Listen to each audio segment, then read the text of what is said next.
what's super awesome is like when you're putting the wins on the board, nobody wants to touch it. They're like, keep going. Nobody wants to talk to me. I feel like I could rule the world. I know I could be what I want to. I put my all in it like no days off. On the road, let's travel, never looking back. That was pretty, that was intense 45 minutes. Dude, sometimes you have high hopes for a guest. And on this podcast, I've been disappointed. Today was not that day, my friend. I love that. I had a great time, honestly. We didn't even get to we got to like 20% of the stuff I wanted to ask him about. So we had Gary Vaynerchuk on the pod today. It was phenomenal. Whenever I leave, so I've hung out with Gary maybe 3 or 4 times, maybe 3 times. Whenever I leave his presence, I do feel better. And a lot of people, and I'll admit, I was one of those people years ago. I would be like, oh, this guy's just some loud guy who's selling nonsense. He's totally the real deal. And I went to, we talk about it, but I went to a dinner with him one time and he talked the entire time. And most people would be like, dude, what the hell? That was so rude. And when I left, I was like, I just want to continue listening to him. Right. I want him to continue telling stories. I love his point of view. He's entertaining. That guy's intense. I love it. He does what we try to do. He's been doing it for a long time, which is business entertainment. It's the entertainment side of business where he'll go to a garage. He'll make content that's like going to a garage sale, buying things for $0.25 and flipping them for $28 on eBay, and how that stacks up and how you can go from like, $42 to $14,000 in a year if you just did this. And like, obviously he doesn't need to do that anymore. He's got this agency with hundreds of employees. He's got he's got a bunch of stuff going on as far as his own business goes. But I like that he's been able to do what I think the world needs more of. It needs more business entertainment because, like, why did I grow up wanting to be a basketball player? Because the NBA was so goddamn entertaining, right? And so when you have entertainment, that creates inspiration and aspiration. So it ends up creating more founders in the world. Yeah, he was amazing, man. And so what do we talk about? Whenever I'm with him off the air, by the way, he's exactly the same. So there's no show here. So, all right, we started off, we got right into it. In the first 30 seconds, I asked him, so I've been tracking this for a long time. When I was managing my business, I was trying to manage cash flow and I was trying to understand how hard to push it. And I made a document from Gary Vaynerchuk about VaynerMedia. They grew to 1,200 employees. I tracked the revenue per head over hundreds of interviews. I basically found where he said a clip like, oh, we have this many employees. And I asked him about it. So I asked him how he managed cash flow. Then we got into a really interesting discussion about NFTs. NFTs, a lot of people talk about them. I'm not like an NFT guy. Shaan, you are. This was the one time I've ever had a conversation where it interested me beyond just like academic. Right. Yeah. He does a good job with making it, I don't know, like, tangible and like not making the big mistake, which is NFTs. Let me tell you what it stands for and how it works under the hood. It's like, no. I don't care how the engine works. I want to get in a car and go somewhere. So where does this let me go?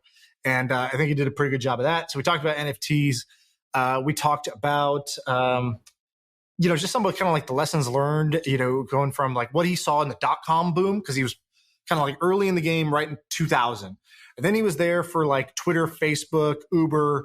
And he invested in Twitter, but he missed out on Uber, even though Garrett was one of his best friends. And then how did he take that learning and what's he doing now with it today? How does he take those learnings and apply them now? So we talked about that for a bit, but good episode. He was, I don't know, super nice guy.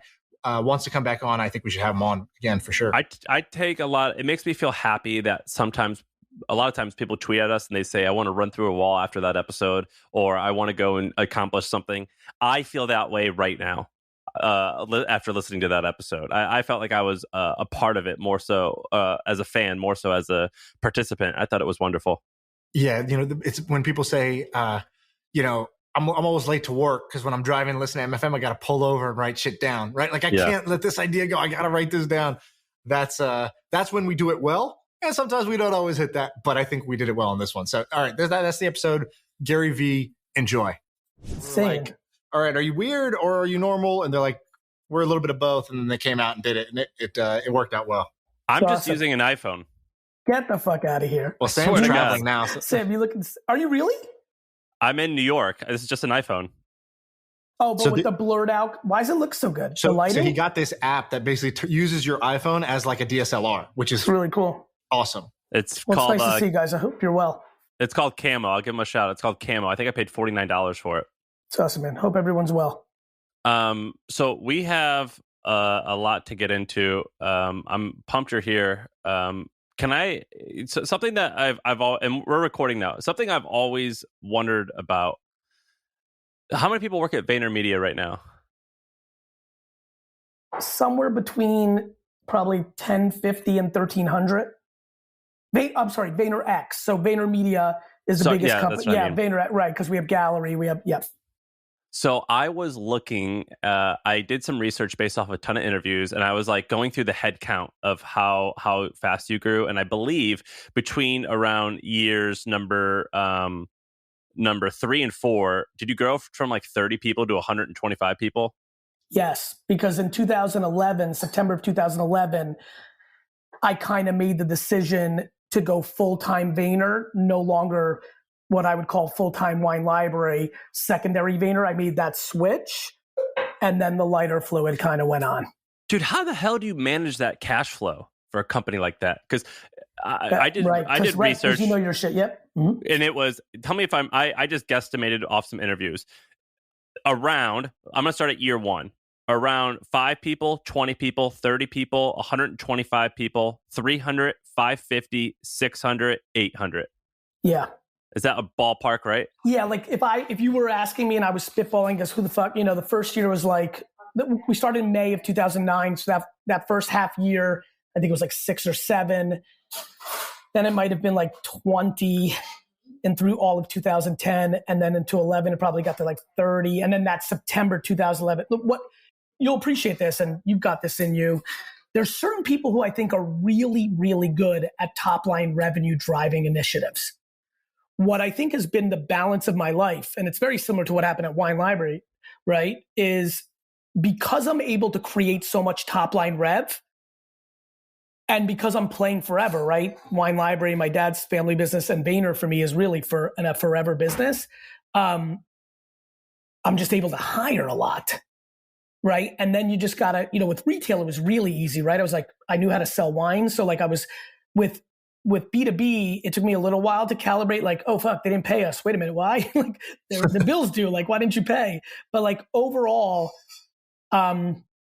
it's just staying in your shit, right? I think when you stay in your business and you know what you've got coming in and what is going out, I'm not a CFO like oriented CEO, but I'm also not a schlemiel. I always have a good sense of like, are we going to be dead? I'm always playing to like, will this hurt me? Like, will I be in trouble? I try to stay within those confines. It's just crazy. I mean, did you have a line of credit from the bank?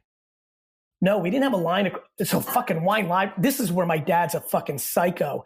I was so undereducated because I was such a poor student. And I was sorry for this background noise, I'll go away in a second. My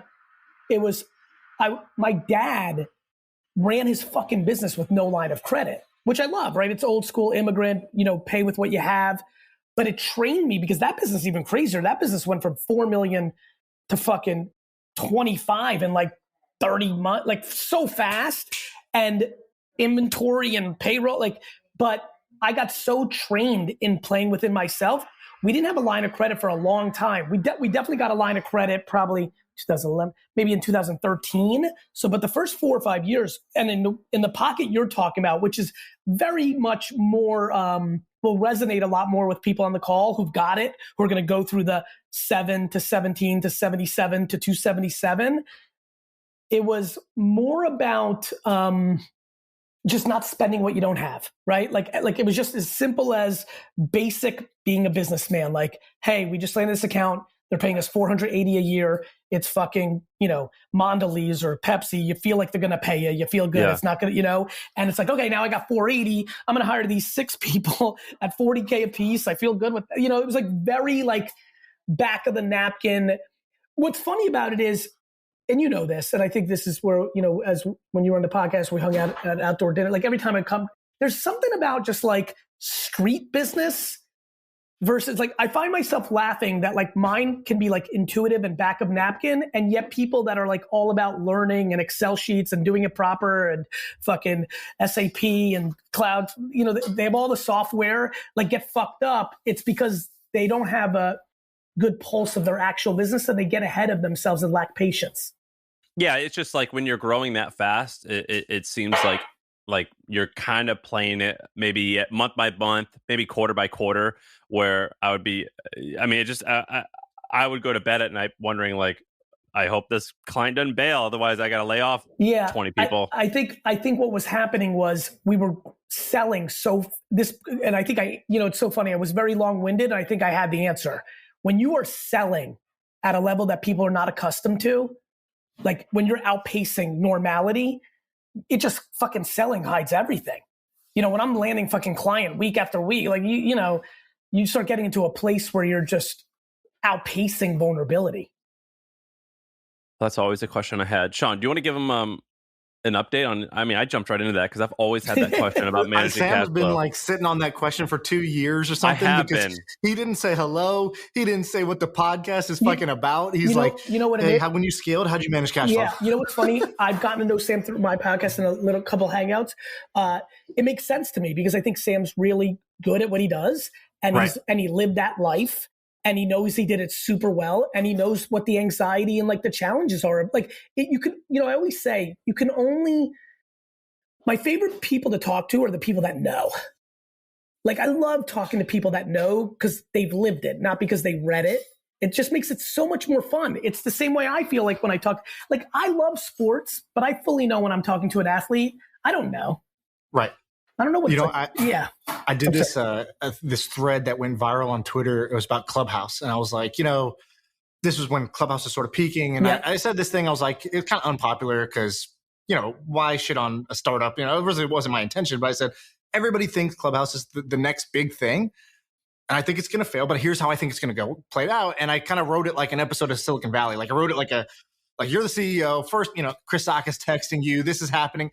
And I wrote this thing and it went viral. It ended up getting on CNBC. It has like, I don't know, tens of millions of impressions. And people were like, oh man, you're a good writer. And I was like, I'm not a good writer. I built this thing called Blab that was very similar to Clubhouse. And I went through this run and I was getting all this shit. It wasn't anywhere near Clubhouse, but their hump was higher. I remember. Yeah. And so I was like, I went through this exact pain. And so I'm just literally telling a story I know of myself, and I'm exaggerating a little bit to make it funny.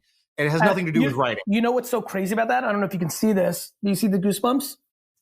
Yeah. It's kind of how I think why I'm a good content producer.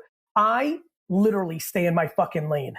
I may say the same shit 8,700 different ways, and that's a little bit of my talent. I'm good in incorporating contemporary pop culture, slang, nuances of the day. But the reason I think it works for me is similar to you. Like I have so much conviction in my shit because I'm not guessing out here. Right. Yeah. I was watching your trash talk video on the way here. So if people haven't seen it, go to his YouTube. It's a fun series, actually. I was watching. I was like, I bet this hits. I couldn't see because I was driving. So I'm listening to it. And I'm like, God, this is good content. I was like, I bet this video hits. And of course, the views were pretty high on it. For me and you two, I'm sorry to interrupt. It's by far my best show. It's my best content. Immediately, I was like, I'm hooked. And do you know why I made it? No. Because I listen to my audience. I read my comments. I read my shit. So what was super awesome was I started getting a lot of emails from people saying, yo, you're awesome. I love you. But like this whole you put a $25,000 check into Twitter. They're like, that doesn't work for me. I don't have 25,000. I'm like, cool. Let me go even further back in my origin story. What did I do when I had dick shit? I fucking went garage sailing on Saturday and sold that shit at baseball card shows or other flea markets on Sunday. Right. Wait, by the way, it's more fun. So I just sold $3,500 worth of old computers, and I got more joy having that $3,500 in my Venmo than I did $20 million in my bank. This brother is everything that I believe. I believe the reason I like stuff, it's easier, is I'm in it for the game. I'm just like you. There is no comparison to how I feel when in my last episode, I don't know if that's what you're watching, I found a bunch of Magna.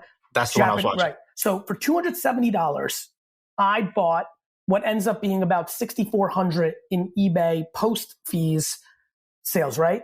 It's crazy because it's like the thrill of the hunt. It was more fun. Even before that, right? So I watched my drive home from the bank to get home. I didn't get to that part yet, but I saw that was the title. So the some people are like, oh, that's cool. You buy something for $270, you sell it for $6,000. The part that I was blown away by was the part I was watching. You went to 20 fucking garage sales in a day. And I was just thinking to myself, two things. I was like, he made the most kind of like this channel, this show is basically the most approachable version of entrepreneurship. Like we do these segments on the show that people love. That's called, we'll do the Billy of the Week, which is like a billionaire that we profile, but sometimes we'll do the Hillbilly of the Week, which is someone who owns 22 vending machines and we break down how much money they make. That's fucking so smart. Another one we do is called the Blue Collar Side Hustle. It's like, here's something you don't need to be a genius for. Cause sometimes I go off on my crypto shit and I'll be like, oh yeah, this is the future. But then sometimes it's like, hey, you know what you should do? Like go door to door. You're the same. Pest control leads. I love Billy love those. I love Billy. That's so fucking smart. By the way, that's what I'm living right now. I'm like, can't function because I literally like looked at my calendar today and I saw I had this podcast and obviously you guys have done a great job and I'm like fired up about it. But like literally in the back of my brain, I'm like, man, I hope they got caught up or something. Because if I get back that 45 minutes, I can go more on OpenSea and do a little more research. Like I'm so enthralled right now in NFT life that I'm like every meeting, I'm like cutting 5 minutes short to like I'm just. But meanwhile, equally, the only other thing that's got me juiced is garage sale education because I know it can help people and I love it. It's the same game. Do you know American Pickers? I know that show. Yes. So I used to work on that show. I used to work for Mike Wolf, the main guy in that show. Is that the guy who, is that the taller guy or the chubbier guy? The tall guy. Yeah. And the way it worked is he would go from garage sale to garage sale, or not garage sale, barns, and he would buy stuff. Yes. And we would buy like some cheap stuff, like something we could sell in the store for $50. Then we would buy some like a old motorcycle that doesn't work, but it's art that we could sell for $20,000. And all these people would come in from all over the country to the store that I helped run. And we would probably sell $5,000 worth of items, but we would sell probably $30,000 a day of t-shirts. And this freaking business crushed it. But Shaan, you want to talk about some NFT stuff? Because I know that excites both of you. It excites me too. Are you starting to get into it, Sam? Are you like digging in a little? No, I am. I'm into it. Shaan told me what it was like a year ago, and he bought like some really cool Kobe stuff, and I went and got I thought it was badass, and so but Shawn's like really into it. I think he's got a ticker behind him that you could see. Yeah, no, this is just my own little. I motivate myself with my own motivational quote every day or whatever, but. Nice. I do have this programmed up where it can tell me the price of whatever, Ethereum or, whether it's some altcoin, or in this case, I met the founder of Nifty Gateway and I was like, dude, first his story is hilarious. I don't know if you've met them, but it's two twins. Oh, Tyler? No, so they it's two twins that built Nifty Gateway. They got acquired by the two twins of Gemini. That's fucking amazing. And so this was like pretty early in the wave of like NFT started getting hotter and hotter. And what they did, which was smart, was they said, look, NFTs have value because they're scarce. But the problem is anyone can print an NFT tomorrow, which is like the fun, but also there's like an abundance of scarce objects now, right? Yeah, supply and demand. Like there's such an incredibly fascinating supply and demand game going on. What Nifty started doing was they were kind of like, look, what we'll do is we'll be like Christie's. We'll curate. So we'll find the best artists on Instagram and we'll bring them on. And they've been building up this, Beeple did their thing, I think, through Nifty early on.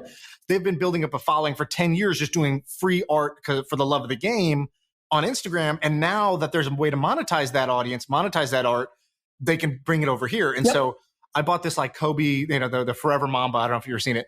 But basically, I was telling Sam on the pod, I was like, I just bought this thing for $800. And, he goes through the cycle everybody goes through, which is you bought a file? Like, what? Why are you buying JPEGs? Like, what's that going to do? You spent $800 on this? And I was like, yeah, actually, I bought 5. He's like, you bought 5 copies of the same fucking thing?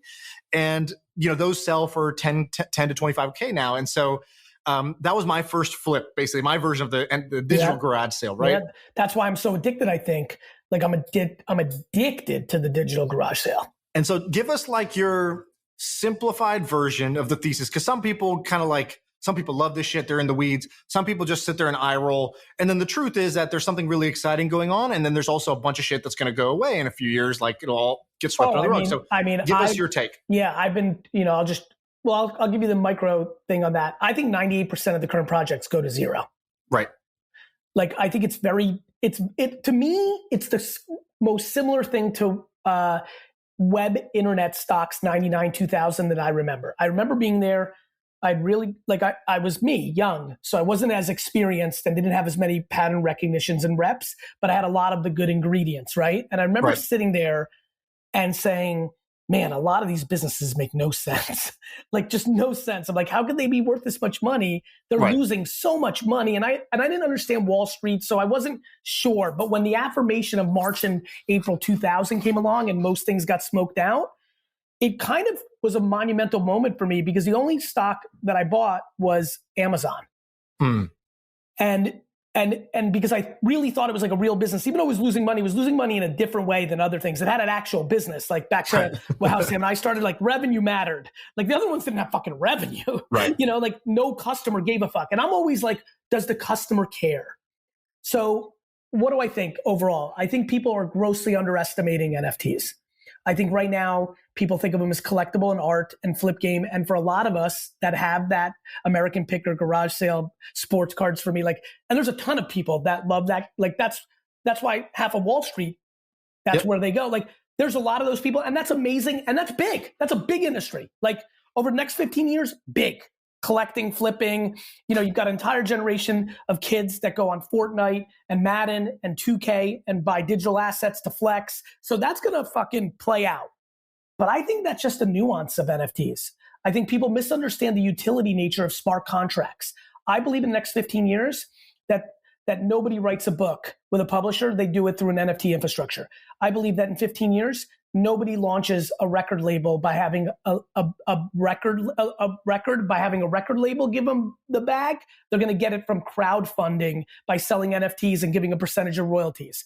I believe that there's not a single sporting event or concert in 10 years that the ticket is not an NFT because there's no incentive for that organization and that artist or people to launch it as anything but an NFT because a QR code or a piece of paper means nothing. But the NFT, if Luka Doncic drops 100 points in that game, that becomes a forever collectible. There's $1 trillion fucking worth of ticket stubs that have sold over the last 25 years on eBay. You know, that all goes to royalties to the person. So what's really fascinating to me, I'll give you a weird one. If you own a home that is wildly unique and is a $25 million home on a beach or something wild, right? You NFT that fucking home right now, put into the smart contract that you get 1% of every transaction of this home in perpetuity. And the first person that's going to buy it from you is going to be fine with that. They don't give a fuck because these things are long leads, right? You buy it, you sit on it for 13, 15 years. So like there's so much that NFT blockchain realities are going to bring that I think people are underestimating it. You want to, go ahead, Shaan. I'll tell them this idea we had. Great minds think alike. A few months ago, we're shooting the shit before an episode, and we don't tell each other what we're going to talk about. It's like, yo, I'm bringing I'm bringing 3 pieces of heat. You're going to react to it. I got to know my shit. You have to be able to react, and that people like that. People like the reaction. So good. We all already know. It's like fuck that. The worst part of a podcast is, hey, do you know this? Yes. Okay, well, let me explain it because I'm not actually asking you, motherfucker. I'm asking the audience, right? I'm trying to present this here. So one of the ideas that I brought on was that I noticed that Michael Jordan's house had been sitting on the market, has sat on the market, his house in Chicago that's got the 23 emblem on the gate. It's got like a basketball court inside. It's got everything. And it's been sitting on the market for years, and the price has been dropping. I think, I don't know what it started at. I think something like 20 million. And then it went down to 15, 14. And it's like, so I came on the pod. I was like, dude, I think we could buy Michael Jordan's house for $10 million. Wow. And I was like, so we could kind of like do the way that normally somebody would do this is, all right, do I have that kind of FU money to go buy Michael Jordan's house? My wife doesn't kill me. Or do I go, like raise a fund amongst, a few back alley conversations at dinners with some folks who are rich? I said, or we could just get this podcast. We could crowdfund $10 million. Yep. And we could basically fractional ownership either through an NFT or on Rally Road or whatever. Yep. I was like, let's buy Michael Jordan's house. And this went viral a little bit in our world. Like in my head, you listen to every episode religiously. It hits your phone and you say, cancel, clear my calendar. I need to go listen to this. I know you probably didn't, but that was an idea we had a few months ago. So how would that play out in the NFT world? So walk us through that. You guys, and now it sounds like it went viral and you're like, that's exactly what should happen. Like, I think you can't imagine. And I'm a man who tends to I don't love that many ideas. Right. Really, I mean that. I love execution. I think a lot of people can execute a B and C idea and do great. But to say I love an idea is rare. And that's why I think I've done really well. Like I really bet when I love something and it's worked for me. And I've lost sometimes because the executor couldn't do it. Yo Bongo was my favorite investment. It was a precursor to Tinder in a lot of ways. Caleb and the team there just couldn't get it there. They didn't execute, which is okay. But when I tell you I love the idea of buying Michael Jordan's house so much, because I know that you can literally arbitrage it in perpetuity. Like you guys are people that can garner attention and promote. So it's worth so much more to you than somebody else. I could see the entire entrepreneurial ecosystem renting out the basketball court game. Like you can run a real business. Now back to my big point about unique property. I think this is going to change the real estate industry. The fact that you guys are young dudes, you put a 2% royalty in perpetuity on that home. You sell it to the next person for $9 million, let alone $12 million, right? Let's just play. You guys are locked. Your great-grandchildren are like, our fucking great-great-great-great-grandfathers were fucking geniuses. We just got a fucking $800,000 check in the mail or $80,000, whatever it ends up being. I do think in the next 5 years, there will be a aha to what NFT, blockchain, smart contracts mean. And I think it will trickle into real estate. People will buy unique properties. And I think they're going to make incredible in perpetuity monies that maybe they themselves won't get the crazy, because you know how often the houses turn per se.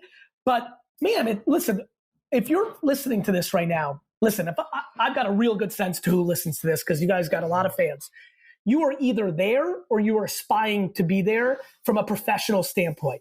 Right. For the people that are listening right now who've been fortunate, and we're sitting in this weird moment right now because of crypto and NFT, where there's some people that have really come into some real money in on making a very smart play. If you're sitting with some money, these are the things you're thinking about. Like, what can I do that is fun for me, but also leaves for my generational wealth? I want to do shit that still is good. Like, the house is perfect, right? Because it'll be fun for you 16 or 2 or 9 weeks a year, but you're also creating something that's an asset.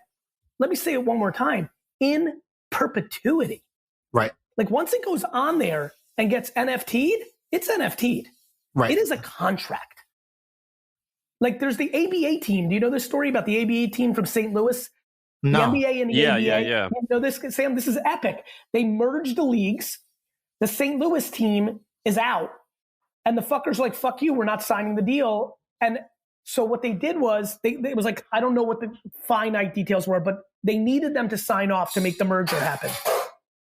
And they tell them that your franchise doesn't advance because we're folding some. They fight because they really loved basketball. They're like New York, schmata guys who bought TV, right? At the end, they go, okay, well, if that's the case, we have to be treated financially as at the time, the 26th or the 22nd or the 24th NBA franchise. And in perpetuity, we get the economic split for that. So we're out of the league, but economy, we get it. And so as the league exploded, I think they made $1 billion or something. It was two brothers, right? That's right. That's exactly it was. It was two brothers. I think they made hundreds of millions. Hundreds of millions when that was a different number over those 70s, 80s, and 90s. I do think they got bought out. The grandkids got bought out by the NBA before the last big deal. But wow. Unbelievable. Go ahead, Shaan. I was just going to say, you were talking about NFT. I think another NFT use case that why I like when talking about it with you versus we've had a bunch of crypto heads on here, super geniuses like Balaji and others. And, one challenge is if our audience is a guy who owns his own marketing agency in St. Louis, he's sort of okay. Yeah, what's this mean? Yeah, I don't want the how, I want the what. What does this mean, and what does it mean for me? Exactly. And to me, when I talk about NFTs, I think about the fashion industry. I think about why somebody owns a Rolex. Right. I think about social media. How about this? You know how everyone's social media is full of shit? Everyone takes photos and fakes it. You know what's going to be a much better social identity? What tokens do you have in your wallet publicly? Yes. Dude, I was thinking about this yesterday. I would have a much better read on both of you if I looked at your tokens in 5 years. Yeah. My public wallet is going to represent me, because it's not only going to be what I believe in, CryptoPunks, my VeeFriends collection, but it's also going to be all my Jets tickets. Right. And I'll give you a good one. I haven't mentioned Dave Matthews publicly in my entire life, but if somebody went if this was going on for 30 years. I'd be every day on Twitter, I'd probably get Gary, you went to Dave Matthews New Year's 99 Madison Square Garden. I'm like, oh yeah, my friend Tokyo Joe loved it. It's a truth indicator. Right. And by the way, one last point. This is what really confuses people. I'm going to give you such a clear picture that I think will help people. Every one of you has an aunt, uncle, niece, nephew, friend, grandma. When you go into their house, they collect marbles. They collect little miniature elephants. They collect magnets. Every state they go to, they pick up a matchbox. Humans are inherently hoarding assets. And we use them for ourselves because we like it. And we get caught up in the nostalgia and the story. And we use it to flex. Yep. Flexing a painting or your Winnie the Pooh collection that's epic in your house is kind of hard, except for the people that come through. The blockchain is going to accelerate at a scale right. The way I thought that it would accelerate communication with social. And that's why I think people are underestimating it. The first internet collected the information. The second internet created the framework for communication, right? This third thing, this Web3 NFT thing, it's going to capture the consumerization of assets, and the stakes are fucking high. And with your deal, the new the Gary, what was it called? VeeFriends. VeeFriends. You offer a conference a year. Are you going to do that forever, or is there a timeline on that? What I wanted to, this is pretty interesting because I've done it in a couple shows, but with you guys, people like this. So do you want to host it at Michael Jordan's house? Because we'll let you do it, my friend. We can help you host it at Michael Jordan's house. I'm open, my guy. Listen, so for the hardest core consumers of my content, VeeFriends made so much sense. Why? The amount of times I referenced Walt Disney and Vince McMahon, character creation. I'm building VaynerX to buy nostalgic IP. I'm going to refurbish storytelling, Saturday morning cartoons, all the shit behind me in my office, right? Like wrestling and Thundercats and Transformers. So I'm just so affected by pop culture and all that my whole life. And I wanted to buy animal crackers from Mondelez and I was going to turn it into Madagascar. I've been in this place forever, right? As a matter of fact, you know what VeeFriends is? 2 years ago, I was going to launch a toy line called Workplace Warriors, were little desk toys, right? With what basically became these characters. So for me, I see NFTs. I've been kind of flirting in the winter. I have my crazy eureka, no, this is the fucking it, right? Moment. I bought ETH a long time ago. Aaron Battalion, shout out, former CTO of Living Social, got me on in 2015, 16. I've been watching, but I wait to the consumer, the normal shit, the marketing agency St. Louis moment, not the fucking hardcore infrastructure nerd shit. That's just not my jam, right?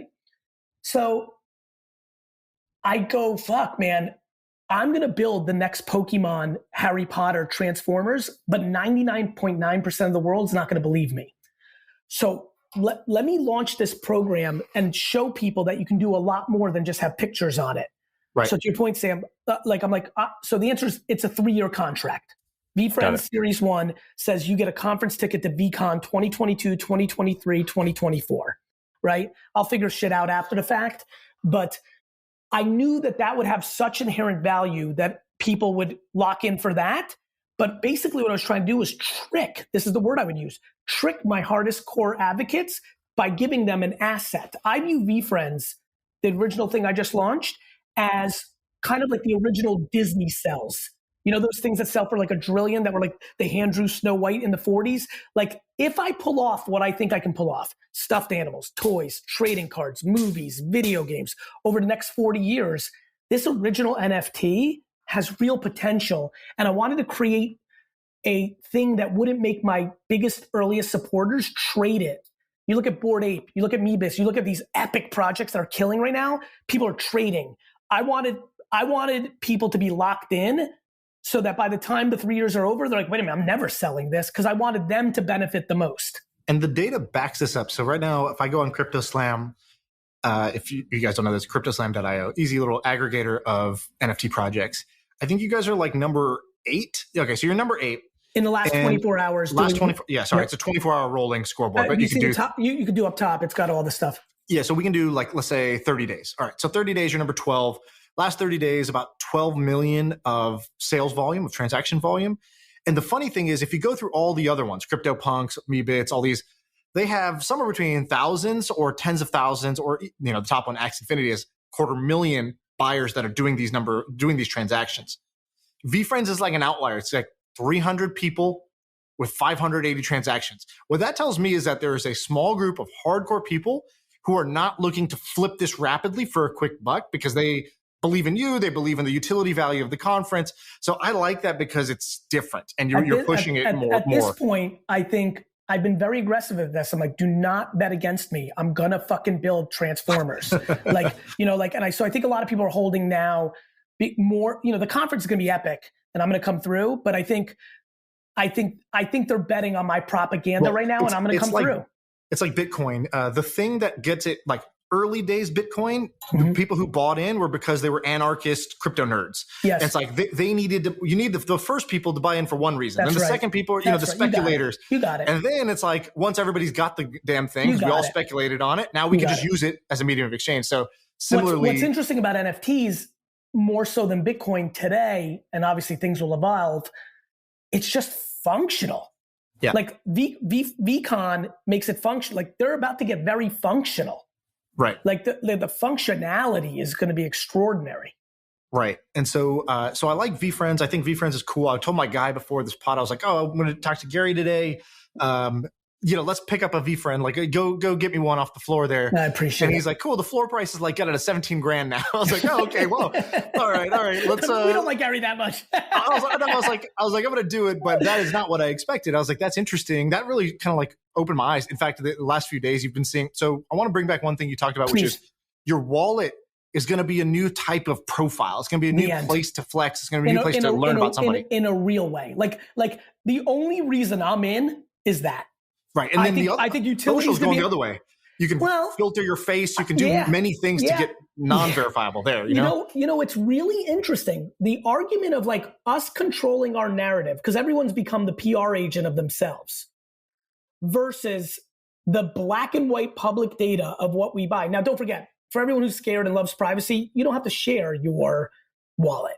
Right. It's just that my argument is I was there for MySpace 2004 when everyone's like, people are going to get raped at the mall and kidnapped. And, I was like, nah, I think it's going to go this way. And now it is, right? Everyone's in. I think that's what's going to happen with NFTs. Like you've got the hardcore people that I get on Zoom with, like just chopping, and they've got literally like voice deactivators and like screen saying, I don't know who they are. I love those guys. Every day, the masses are coming and they're in the public wallet, the rainbow wallet, the .eth world. And I think that's where it's going.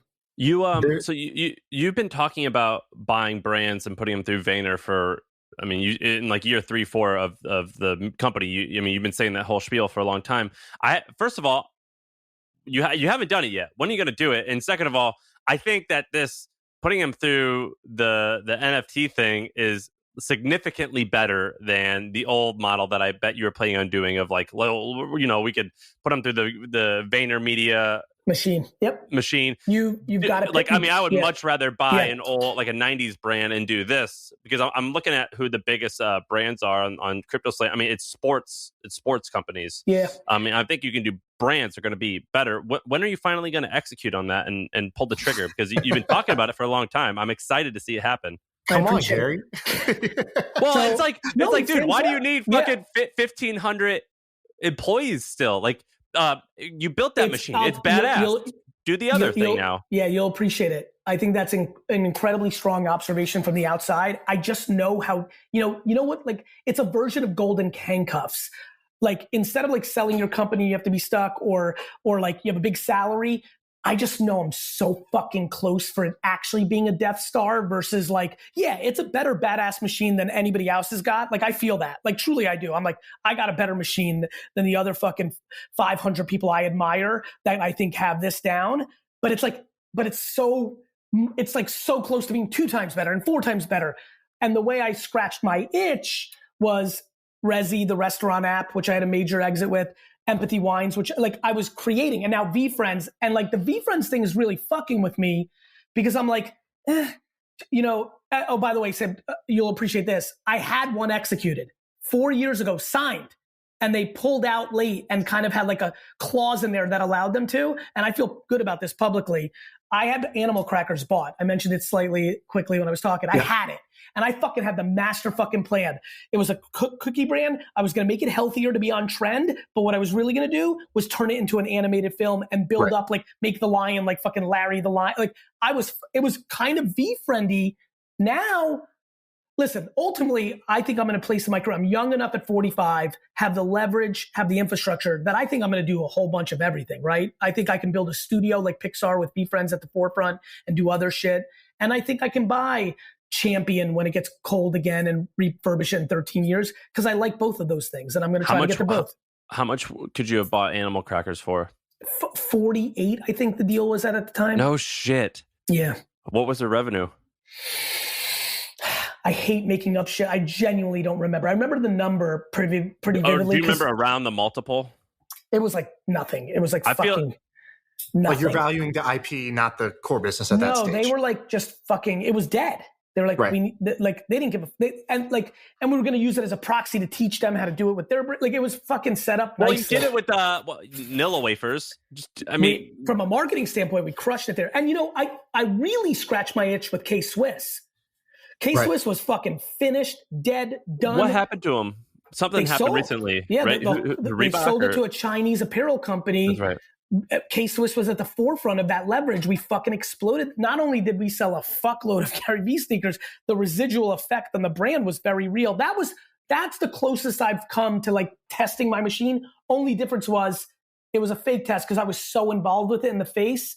My plan is not to be that. As a matter of fact, the best part of VeeFriends for me is Gary Vee has been the catalyst for all the shit I'm passionate about, like work ethic, patient. I'm so pumped that I'm going to be over the next 3 years, be able to go a little bit more in the backdrop and let these characters take over for me as I build that IP. So I'm looking forward to that. Well, that's what I was going to ask you when I was watching this garage sale video. I was like, this is great content, but man, he actually had to go to 20 garage sales, and I'm sure there's some fun to it, but also you graduated past that stage in your life. Well, that's the biggest thing that pisses me off of my bougie fucking friends. They're like, Gary, what the fuck are you doing? I'm like, fuck you. You go play golf and go on a yacht. I'm in a fucking garage sale. I'm not telling you what to do. Like, well, even besides that, like I know, I've done this podcast now for only 18 months, right? Yes. So we're new to the game, something like that, and there's a lot of benefits of building up this personal brand. It's like, boom, I want to raise a fund. I raise a fund. I launch a course. I sell out. Yeah. Like you can make a lot of money when you build a personal brand. You build trust with an audience by giving them, like you say. And then you sort of have your ask later. So the part I thought was interesting is, man, he's been on this, quote unquote treadmill of creating content. You're in your car, you're in your Uber going somewhere. Yep. You got a cameraman with you, and you got to put out a soundbite for Instagram Reels because that's the new hot shit or whatever. And so, like, are you? I guess like this is more of a personal question. Like Sam wanted to know how the hell did you manage the cash flow question? This is mine as like I see myself doing this content thing for a long time, but I don't want to work as hard as you as far as creating that much content. Do you do it because like it's fun? Do you do it? Do you feel like you're on a treadmill when you're creating this much content, this much Gary Vee? The answer is I only do what I like. As a matter of fact, like I'm not hitting all my team and my quotas right now with my content these last 2 weeks because I can't stop being on CryptoSlam, OpenSea, Discord. Like you'd be stunned how much I could shut it down or triple down. I understand the benefits of it and the leverage, and I always did. I always thought the community and brand was very underestimated in the last 10 years. I just feel like people are just getting around to like, oh shit, this is like the actual game. But I don't really, I enjoy it. I really do. And I also did it a little bit different. I did it by myself for 7 years, but then I really built out an infrastructure of a team, right? Like to your point, like I'm just living and everyone's recording and then we're post-producing at scale. How many folks are on the team? Right now, I think there's 22. And are you the majority owner of VaynerMedia or VaynerX? Yes. So then you're able to kind of, it's not like a VC thing where you're able to like use the same resources across all your shit. You don't have to worry about pleasing everyone. That's right. Or like your fiduciary. I mean, your fiduciary to yourself and to your brother. But like, yeah, exactly. So like, and so I'm in heavy control. It's a long-term play. I have no board. There's no or not publicly traded. To your exact point, I can it's very much just a very large family business. Yeah, you don't have to justify to anyone but you and your bro. And what's cool about that is I don't have to my bro because I've done super well by him. And more importantly, I'm delivering. You know this, right? What's super awesome is when you're putting the wins on the board, nobody wants to touch it. They're like, keep going. Nobody wants to talk to me, Do you pay yourself from the company, or do you just take all your side wins and reinvest most of your what would be your salary or income from the brand back into the agency? Originally, I paid myself very, very, very little. It just is so much of the percentage of my time. So I've started paying myself probably over the last 4 years. But I'm still wildly undercompensated in comparison to what I would feel like the god of merit would come down and he would say, yeah, you are way under, because it's kind of all cycling in the same game, to your point. Sure. And do you do you look back, because I think you're excited about Web3. Yes. And you look back at Web2. I know you can quickly tell the story of missing Uber. You're buddies with the guy, you miss Uber. That's a big one. Big one. What was you tell that story, but also just in general, what'd you learn from the Web2 wave that you're like, okay, Web3, I'm better prepared because I've been in the long game? I love you for that question, because the only thing I've been thinking about for the last 9 months is damn, this is the first time I felt like this since 2006. Right.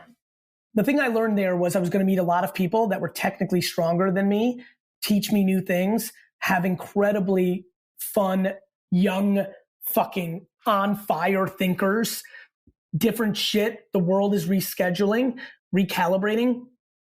And that I knew that I understood the consumer and the human so well that I would figure out my path within it. I think the thing I learned with, I've told the Uber story ad nauseam. Travis is the only person I thank in Crush It, my first book, besides my family. We were incredibly close. What I learned there was defense always loses. I bought my first apartment in Manhattan. I played so conservative up until 35. I had no money, first of all, because I was building the family business. I just didn't have a lot of liquid. I had enough to make the Uber investment. I passed twice. And there was 2 things I learned from it. One, the full story is that when I was asked to invest in Uber, Garrett and Travis were just the inventors of it. And Ryan Graves was the CEO and was going to run it. And I had just failed in putting up a wine social network called Corked. And it was because it was a distraction to my core. And so I was affected by thinking that if this is their side hustle, it's not really them. Totally reasonable, by the way. Totally reasonable line of thought, and you'll be right 9 out of 10 times. The second one hurts because Travis came back to me on this. There's this grassy knoll. I have no idea where it is in San Francisco, a little park. I drove by it 7 years ago and got the worst feelings. I'm I have to go back here every year, once a year for humbleness. What I'll tell you, I want to, I know we're going to be wrapping up. So let me give you this is something I really hope helps a lot of people. I have completely gone the other way. Let me tell you what I mean by that. I am now completely infatuated with investing only based on the person. I have to hate. That would be the word I use, and I don't like that word. I would have to hate the person's idea to not go if I think that the jockey is a gangster. And it's worked out for me. There's a company called Micmac where I just saw Rachel, had one meeting with her, and I said, she's one of us, right? That's it. She's one of us. And she's pivoted 4 times. But the company is a monster now and is well on its way. And between the Uber thing and the Rachel thing, it's kind of how I'm navigating Web3 right now. I'm really trying to pay attention to, is this person one of us? Because I think there's something about a human's ability to will their way to the success, even if they have to completely change the business model halfway through. I love it. Well, you were supposed to bounce 3 minutes ago. We don't want to go over your time. It looks like you're in the Hamptons, and it sounds like someone's preparing dinner right now. Is that right? Listen, is that right? You've got good intuition. Are you in the kitchen? You're in the kitchen. You have someone who is vacuuming and cooking dinner right now. We're setting up infrastructure for the weekend. But listen, let me say this. It's super fun for me to see this show pop from afar. There are not, it's a very funny time in society where work ethic and the grind, I'm incredibly excited that we have a balanced conversation, but the energy of entrepreneurship is just such an important variable. And so I appreciate what you guys are doing in this space. And I'll have to ask him if he's cool if I blow up his spot a little bit. But me and Gary had dinner with like 8 or 10 other people like 2 months ago. And I went back to this guy's house about a month ago again for another dinner. We're going to have to tell the story about this guy's house. It was like the craziest house I've ever been to. And pretty we're going to have to tell that story one day. Listen, I'd love to come back if whenever you guys feel is a appropriate time for recycling a guest, hit me up. I wish you nothing but good. And thank you for having me on. Yeah. I feel like I can rule the world. I know I could be what I want to. I put my all in it like no days off. On the road, let's travel, never looking back.